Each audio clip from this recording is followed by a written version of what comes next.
Bismillahirrahmanirrahim. Assalamualaikum warahmatullahi wabarakatuh.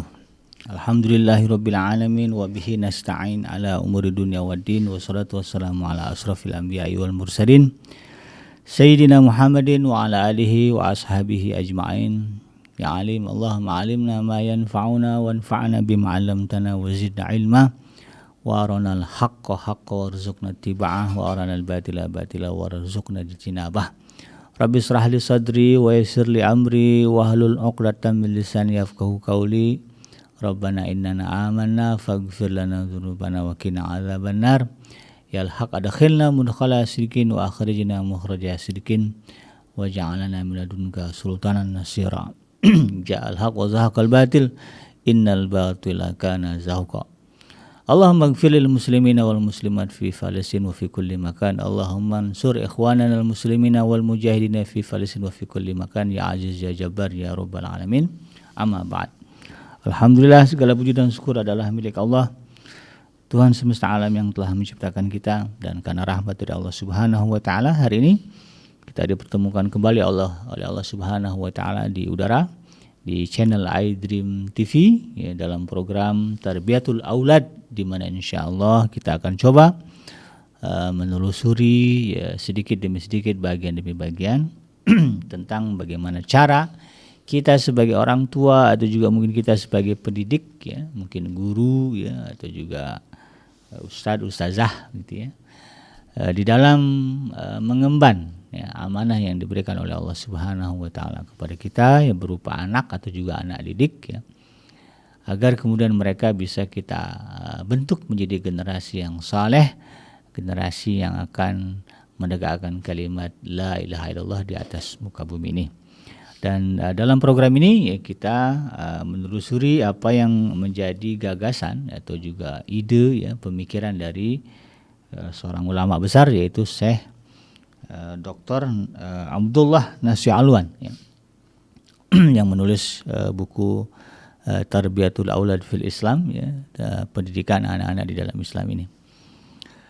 Mudah-mudahan ya bisa kita hatamkan, kita pahami, ya kita ulang-ulang untuk menjadi modal dan bekal bagi kita mendidik anak-anak kita ya, sebagaimana yang dikehendaki oleh Allah dan Rasulnya, insyaallah, amin ya rabbal alamin. Tidak lupa kita baca salawat dan salam. Allahumma sholli ala sayyidina Muhammad wa ala ali sayyidina Muhammad. Assalamualaikum ayuhan nabi wa rahmatullahi wabarakatuh. Semoga Allah terima salawat dan salam yang kita baca dan dilimpah curahkan kepada para nabi dan para rasul, wabil khusus ya Rasulullah Muhammad sallallahu alaihi wasallam, dan semoga kita termasuk orang yang akan berbahagia nanti di akhirat ya, bisa bertemu dengan Allah Subhanahu wa taala dalam keadaan sejahtera, dijauhkan dari api neraka ya, dimasukkan ke dalam surganya, dan dipertemukan dengan Rasulullah sallallahu alaihi wasallam di tepi sebuah telaga yang sangat indah, di bawah sebuah pohon yang sangat rindang, insyaallah ya, amin ya rabbal alamin.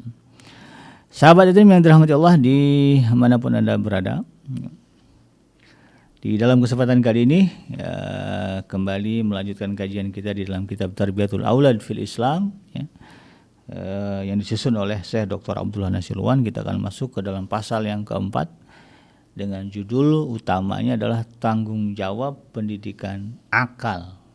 Jadi beliau menyusun ya beberapa pasal, dan kita sudah masuk ke pasal yang keempat di dalam buku beliau dengan tema besarnya adalah tanggung jawab pendidikan akal. Jadi kita akan coba lihat bagaimana sudut pandang Syekh Dr. Abdullah Nasir Alwan terkait dengan tema ini ya, yaitu tanggung jawab pendidikan akal. Memang di dalam Al-Quran sendiri ya, kalau kita lihat di dalam ayat-ayat Al-Quran, kalau di dalam terjemahannya itu banyak sekali ya kalimat kata akal, meskipun sebetulnya kalau di dalam Al-Quran sendiri teks Arabnya itu tidak ada akal, kata akal secara masdar ya, yang ada fi'il ya, atau bentuknya perbuatan, ya'kilun misalnya, ta'kilun ya. Tapi kalau kata akal sendiri kalau kita lihat di dalam Al-Quran tidak ada. Jadi dari sini sebetulnya menjadi sebuah ibrah ya, atau ada message besar ya, sebetulnya Allah pentingkan bukan otaknya gitu ya, tapi fungsinya. Ya, bagaimana kita manusia bisa memfungsikan akal yang Allah berikan. Ya, karena kalau berbicara otak ya, materinya atau wujud akal, katakan otak lah gitu ya, ya nggak cuman manusia begitu kan, binatang juga punya. Sebutlah ya binatang apa gitu, itu dia juga punya otak begitu kan. Tapi bagi manusia secara khusus ya, pesan yang Allah sampaikan dalam Al-Quran, ya Allah tidak pentingkan otaknya itu ya. Nah, buat apa ada otak kalau nggak dipakai kan, begitu prinsipnya. Jadi Allah itu lebih pentingkan bagaimana kita bisa memaksimalkan penggunaan dari akal ya, yang Allah anugerahkan kepada kita. Nah, disinilah kemudian ya kita harus menyadari bagaimana ya, kita orang tua, kita para pendidik ya, baik guru, ustadz, ustazah ya,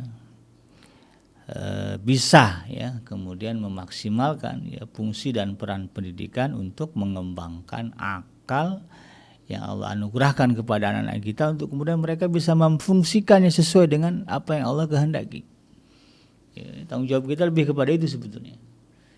Jadi jangan sampai akal anak kita ini nganggur gitu ya, atau dipakai dengan ke jalan yang tidak semestinya, atau berkembangnya justru ke arah yang tidak diridhoi oleh Allah Subhanahu wa taala.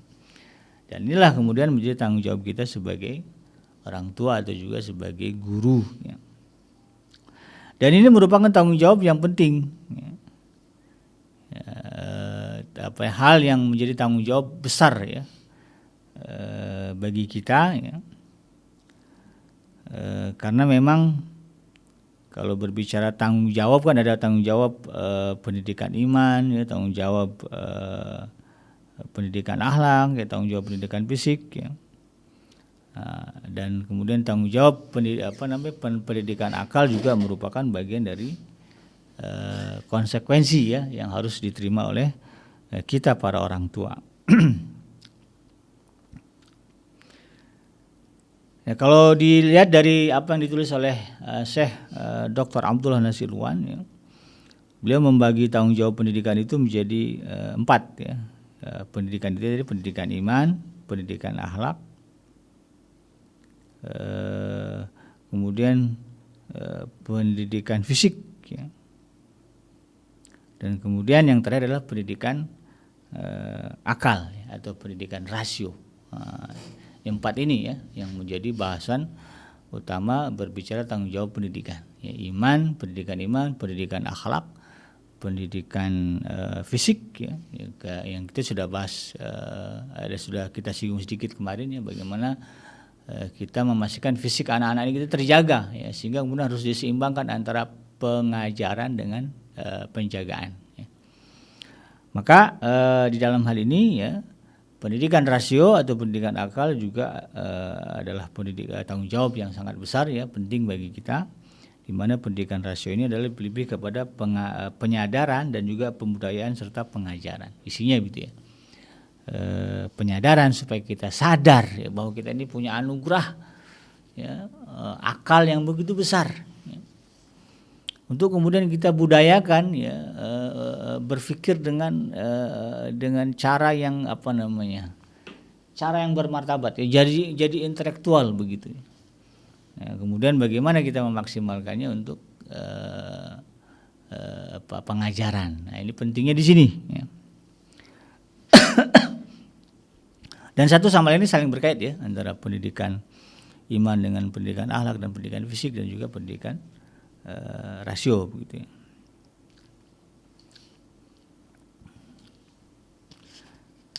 Nah, ini yang kemudian kita harus pahami ya, terkait dengan tanggung jawab kita tadi itu ya, terhadap pendidikan yang disebutkan oleh Syekh Dr. Abdullah Nasirwan. Nah, adapun pendidikan akal ya, atau rasio ya, kalau bicara akal kita bicara rasio ya, rasio itu rasional ya, pikiran ya. Nah, ini menurut saya Dr. Abdullah Nasirwan terbagi menjadi 3 persoalan besar ya. Yang pertama adalah kewajiban mengajar, yang kedua adalah kesadaran pemikiran, dan yang ketiga adalah kesehatan akal. Nah, jadi di dalam pasal keempat ini 3 hal inilah yang kemudian akan dibahas oleh Syekh Dr. Abdullah Nasirwan. Nah, kita masuk ke pembahasan yang pertama dulu ya, terkait dengan kewajiban mengajar. Ini kalau berbicara kesadaran tadi ya, kesadaran pemikiran, ada banyak orang yang kemudian merasa tidak pede ya, dengan kemampuan yang dimilikinya. Nah, ini juga pangkal dari kegagalan sebetulnya seseorang gitu. Ketika orang itu tidak yakin dengan kemampuan yang dimilikinya, maka ya, dia akan gagal ya dalam menghadapi berbagai hal. Padahal kalau dalam Al-Quran kan jelas Allah Subhanahu Wa Taala ya memberikan potensi yang sama kepada seluruh manusia. Jadi kalau kita bandingkan otak kita dengan otak orang lain sama ya, jumlah selnya sama ya, mungkin besar kecilnya sama ya, tinggal bagaimana kita memfungsikan saja ya, bagaimana kita menstimulasi. Albert Einstein aja itu kan yang sedemikian jenius ya, dan diakui kecerdasannya gitu. Ketika diperiksa ya otaknya itu kan dihibahkan ya otaknya Albert Einstein ini untuk kemudian diteliti ya, dan para pakar neurologi mengecek ya, meneliti, pengen tahu, pertanyaan besarnya adalah berapa persen sebetulnya otak yang digunakan ya, sel-sel otak yang digunakan oleh Einstein untuk berpikir. Dan ternyata nggak banyak, cuma 3%. Ya. Jadi 3% itu ya, 3% aja ya dia menggunakan otaknya, itu udah jadi orang paling jenius ya, sedunia gitu, diakui gitu ya. Bisa bikin teori-teori yang orang nggak kepikiran ya, teori relativitas misalnya. Ya, walaupun itu ada dalam Al-Quran. Ya. Ini menggambarkan ya bagaimana potensi yang Allah berikan kepada kita manusia. Sebetulnya sama ya, tinggal bagaimana kita menstimulasi otak kita ini agar maksimal. Makanya dalam Al-Quran itu banyak tantangan ya, afala ta'qilun, afala tatadabbarun ya, afala tubsirun, itu kan aktivitas rasio itu. Dalam Al-Quran ini ya kita diperintahkan untuk aktif ya, menggunakan otak. Nah, ini sebetulnya orang Islam itu kalau dia patuh, dia paham Al-Quran ya, dengan segala perintahnya tadi itu ya, afala ta'qilun, afala tatadabbarun, maka sebetulnya insya Allah dia akan jauh dari pikun ya, karena otaknya aktif. Meski mungkin secara fisik gak bisa kemana-mana gitu ya, karena udah makin lemah ya, hanya bisa duduk mungkin di rumah saja ya, atau mungkin sebagian sudah hanya bisa rebahan saja di tempat tidur, tapi atau juga mungkin hanya di kursi roda, tidak masalah, tapi otaknya masih bekerja ya. Apalagi sekarang kan dunia makin dekat dengan kita ini, kita nggak usah pergi kemana-mana hanya untuk melihat dunia itu kan. Ya, dengan televisi kita bisa melihat dunia, dengan gadget yang ada di tangan kita bisa melihat dunia. Ya, itu kemudian kita maksimalkan. Ya, bagi orang Islam itu apa yang kita lihat, apa yang kita pandang kemudian akan terkoneksi dengan apa yang Allah sebutkan dalam Al-Quran. Nah, jadilah itu bahan pemikiran. Insya Allah kalau begitu modelnya nggak akan pikun, nggak akan pikun, ya. Karena otaknya masih aktif, ya. Sampailah kemudian di shut down oleh Allah Subhanahu Wa Taala, meninggal gitu ya. Ini perintahnya. Nah, kita masuk ke pembahasan yang pertama tentang kewajiban mengajar. Ini akan dijelaskan oleh Syekh Dr. Abdullah Nasirwan, terutama tentang dalil-dalilnya, ya, bahwa kita para orang tua ya diberikan tanggung jawab utama ya sebetulnya untuk mengajar anak-anak kita. Ya. Makanya beliau mengatakan bahwa tanggung jawab mengajar ini ya, adalah tanggung jawab yang sangat penting ya, dan juga besar di dalam Islam. Karena itu kemudian Islam membebankan tanggung jawab yang besar ini ya tentang mengajar ini kepada orang tua dan juga pendidik ya, untuk mendidik dan mengajarkan anak-anak mereka. Jadi sebetulnya ya para sahabat hadirin sekalian dirahmati Allah, tanggung jawab mengajar itu ya, yang pertama itu adalah tanggung jawab orang tua. Jadi orang tua itu diamanahkan Allah untuk mengajarkan anaknya. Jadi nanti di akhirat yang akan ditanya orang tuanya terkait dengan pencapaian itu tadi ya. Misalnya kan kalau anak-anak dia kalau di dalam sistem pendidikan lah gitu ya, setelah anak-anak ini belajar nanti kan ada ujiannya. Nah, dari ujian itu kemudian atau asesmen lah ya, penguatan gitu. Kemudian nanti kan ada hasilnya tuh Ya, tercapai nggak tuh ya apa yang kita ajarkan? Ya. Nah, kalau tercapai ya selamat dia. Tapi kalau nggak tercapai ditanya tuh, ya dievaluasi. Nah, bisa jadi kemudian yang dievaluasi itu adalah ya macam-macam, bisa materi pelajarannya, bisa juga mungkin gurunya, fasilitas dan sebagainya. Tapi ujung-ujungnya ya yang akan dicek adalah siapa yang mengajarkannya. Maka ketika kita nanti berhadapan dengan Allah Subhanahu wa taala dan mendapati fakta ya anak kita, nauzubillah ya, jangan sampai ini ada anak yang kemudian masuk ke dalam neraka, ya terpisah dengan orang tua. Jadi sebetulnya message pesan utama di dalam Al-Quran itu ya bagaimana kita para orang tua, ya, ayah dan ibu bisa menggandeng nih ya anak-anak kita, ya, keluarga ya, kalau laki-laki keluarga kita ini ya semuanya kita bawa bareng-bareng ya ke surganya Allah Subhanahu wa taala. Jangan sampai ada anak kita yang kemudian terpisah ya, dari diri kita, lalu kemudian memilih jalan sendiri yang pada akhirnya berbeda dengan jalan kita ya. Kita menuju surganya Allah, dia justru malah menjauh dari surganya Allah Subhanahu wa taala. Nauzubillah.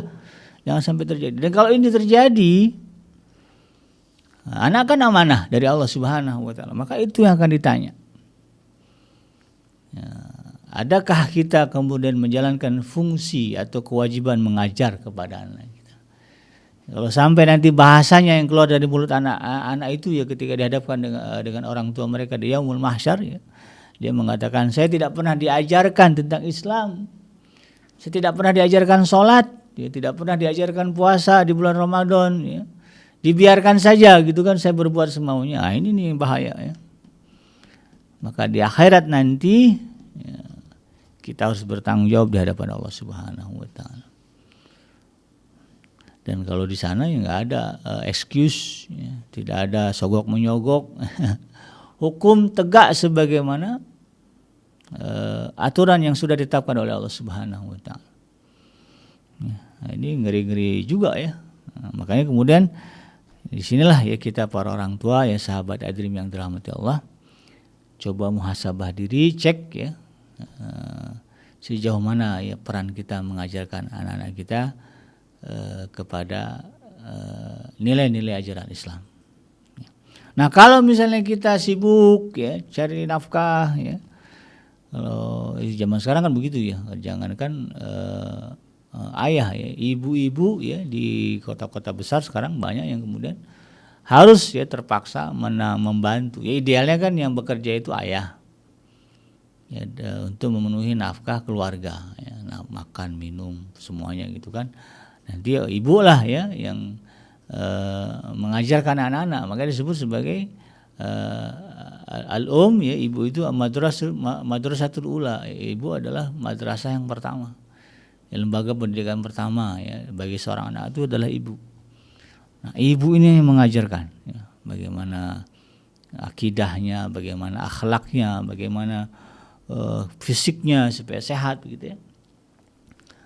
Nah, idealnya kan begitu ya, tapi kan prakteknya ternyata sekarang banyak orang tua yang terpaksa ya, karena negara kita tidak bisa menjamin itu tadi ya tidak menjamin kesejahteraan gitu, maka orang tua ya semuanya harus turun ya, istri, ibu ya turun mencari nafkah gitu kan, untuk memenuhi kebutuhan sehari-hari. Maka kemudian tidak ada waktu untuk mengajar ya. Di dalam Islam ya, ya ada yang disebut dengan guru ya, kita bisa menyerahkan tanggung jawab ini, bukan menyerahkan tapi apa namanya ya, ada semacam alternatif ya, sebetulnya tanggung jawab kita juga ya, cuman caranya beda gitu kan. Kalau yang idealnya kan diserahkan kepada kita yang mengajarkan mereka. Ya, tapi kan ada cara lain apa? Kita nggak bisa ngajarin, bisa jadi karena mungkin ilmu kita kurang, bisa juga jadi tadi karena kesibukan, maka kemudian kita cari orang yang bisa mengajarkan apa yang mau kita ajarkan kepada anak kita.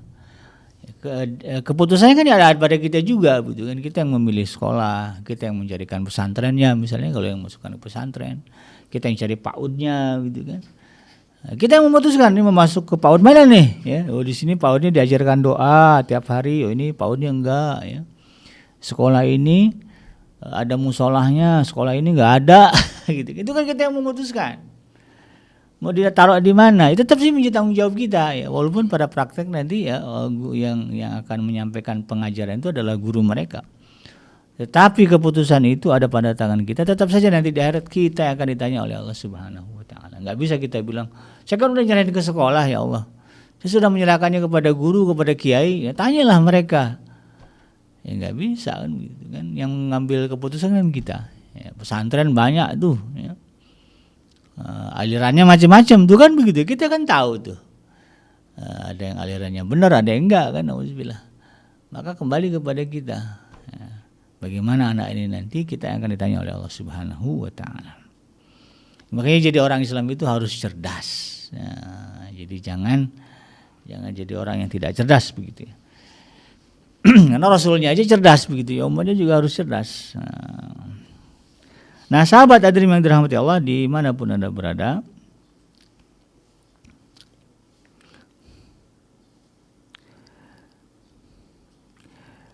tujuan dari pengajaran ya, atau kenapa orang tua kemudian diberikan beban atau kewajiban mengajar ya, anak-anak mereka untuk mengembangkan rasio ya, atau otak atau akal yang Allah berikan kepada mereka.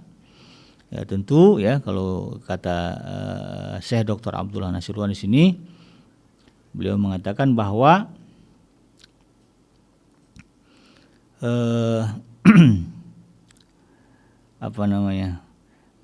beliau menyebutkan di sini yang kewajiban mengajar itu ya, ini fokus untuk memfokuskan kemampuan berpikir anak-anak kita untuk mendapatkan pemahaman yang mendalam, pengetahuan yang murni, dan pertimbangan yang matang.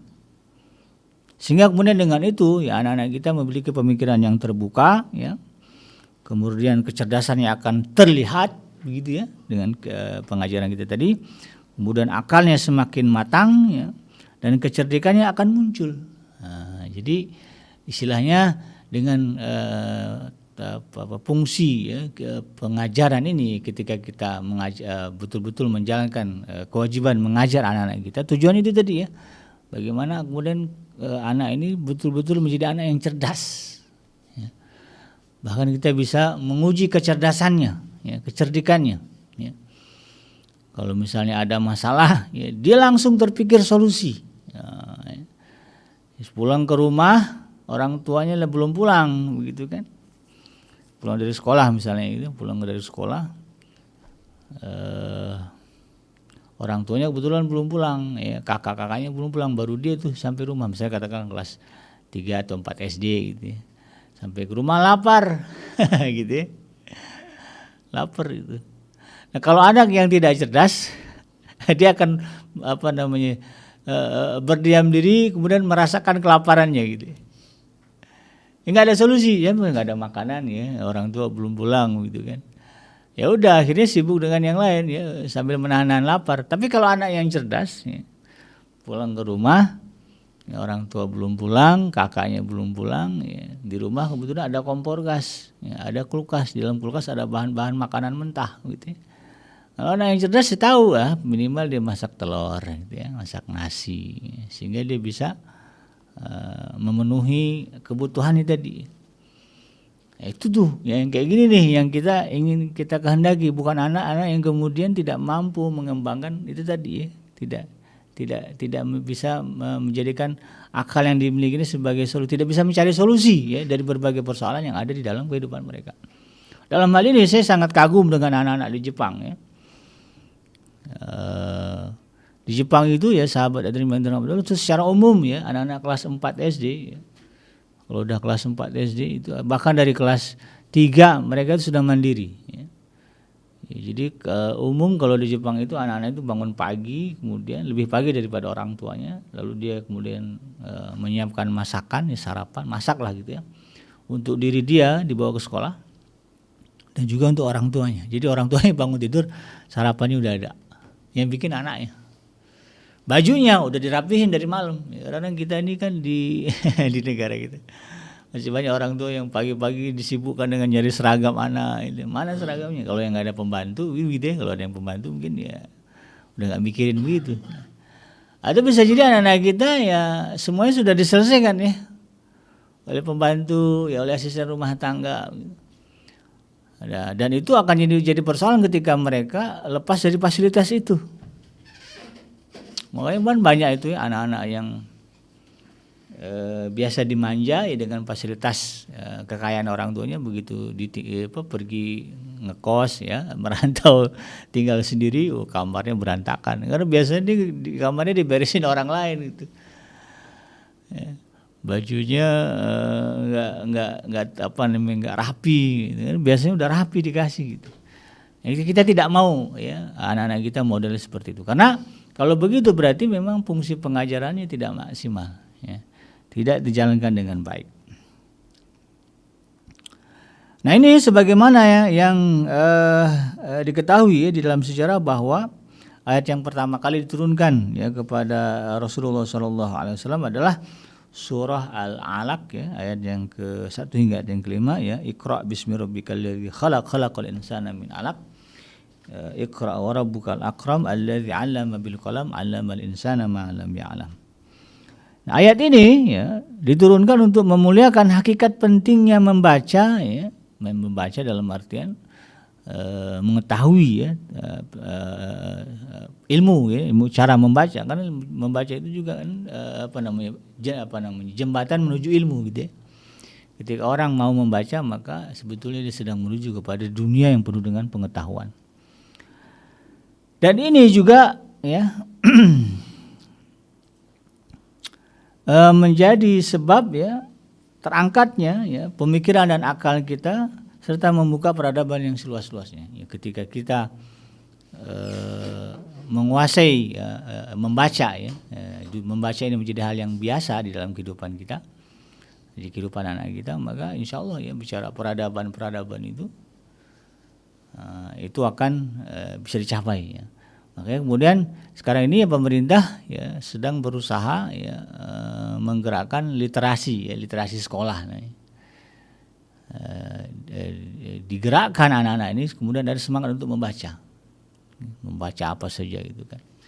Tapi sayang sekarang yang banyak dibaca justru 100 orang. Ya. Berita gosip, ini kan kurang nambah ilmu ya.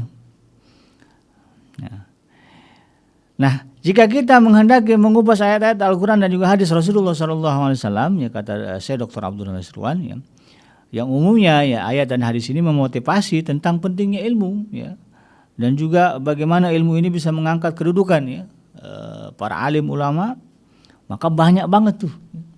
Kalau bicara Islam, kemudian bicara pentingnya ilmu dan bagaimana ilmu itu bermanfaat bagi manusia, banyak sekali.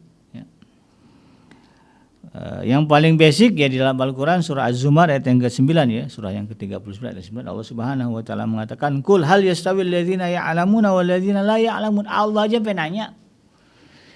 Ya. Tanya deh Muhammad kepada mereka ya, kepada umat kamu, sama enggak orang-orang yang punya ilmu dia dengan orang-orang yang enggak punya ilmu? Jadi enggak sama gitu. Dalam ayat yang dalam surah Thaha ya, surah yang ke-20 ayat yang ke-114, wa qur rabbi zidni ilma. Nah, ini juga bagian dari betapa pentingnya kita menambah ilmu.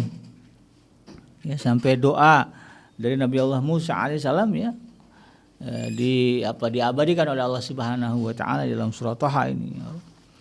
Ya, dan katakanlah Rabbi zidni ilma. Diperintah itu, ya kita minta kepada Allah agar ditambah ilmu, itu perintah. Wakul, dan katakanlah ya Rabb, tambahkanlah kepadaku ilmu pengetahuan. Rasulullah SAW biasa baca doa ini selesai salat subuh dalam beberapa riwayat. Habis assalamualaikum, kemudian beliau membaca Rabbi zidni ilma, wa rizqan thayyiban wa amalan mutaqabbala. Ya, sebegitu yang beliau baca ya. Kemudian di dalam surah Al-Mujadilah ya, ayat yang ke-11, ini surah yang ke-58, Allah Subhanahu wa taala bahkan secara spesifik ya menyebutkan bagaimana Allah memuliakan orang yang memiliki ilmu ya.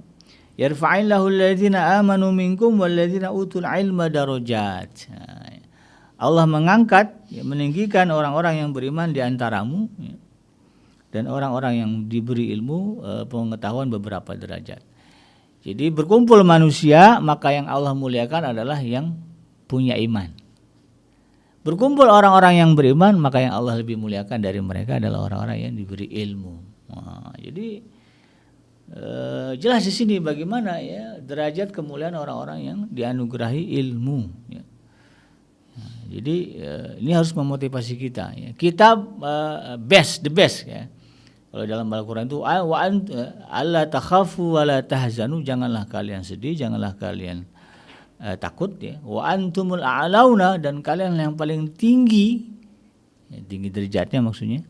Wa antum a'launa in kuntum mu'minin, kalau kalian beriman kepada Allah. Ya, iman kita ini membawa kita kepada ketinggian derajat. Ya, berkumpul semua manusia, maka dengan adanya iman kita akan naik derajatnya. Ya. Dengan keimanan itu dimuliakan oleh Allah, Tuhan yang menciptakan kita, Tuhan yang menguasai alam semesta ini. Dan kalau kita menginginkan derajat yang lebih tinggi dari itu lagi, ya ini tadi ayatnya, ya rafa'illahu allazina amanu minkum wallazina utul ilma darajat. Nah, perbanyak ilmu, maka insyaallah derajat kita akan lebih tinggi daripada orang-orang yang beriman. Ya. Kemudian di dalam surah Al-Qalam, ya surah yang ke-68 ayat yang pertama, Allah Subhanahu wa taala berfirman, Nun, ya wal qalami wama yasturun. Nun, ya. Dan demi kalam dan apa yang mereka tulis. Ini bicara tulis, baca tulis ini bicara peradaban. Ya, jadi ini menggambarkan bahwa Allah Subhanahu wa taala mementingkan kita, ya, mementingkan menggambarkan pentingnya kepada kita tentang ilmu, ya, menuntut ilmu, ya, belajar. Ya. Sedangkan dalam nas-nas hadis, ya, itu juga banyak yang menerangkan ya tentang keutamaan ilmu, bagaimana derajat orang-orang yang berilmu ya. Dalam sebuah hadis ya, yang disebutkan oleh Imam Muslim ya, di dalam sahihnya beliau mengatakan ya, meriwayatkan dari Nabi SAW ya, man salaka tariqan yaltamisu fi ilman ya, sahalahullahu lahu bihi tariqan ilal jannah ya. Siapa yang menempuh jalan ya, kemudian di dalamnya dia mendapatkan ilmu, nah, ya, maka Allah akan mudahkan dengan itu baginya ya, jalan menuju ke surganya Allah Subhanahu wa taala. Jadi orang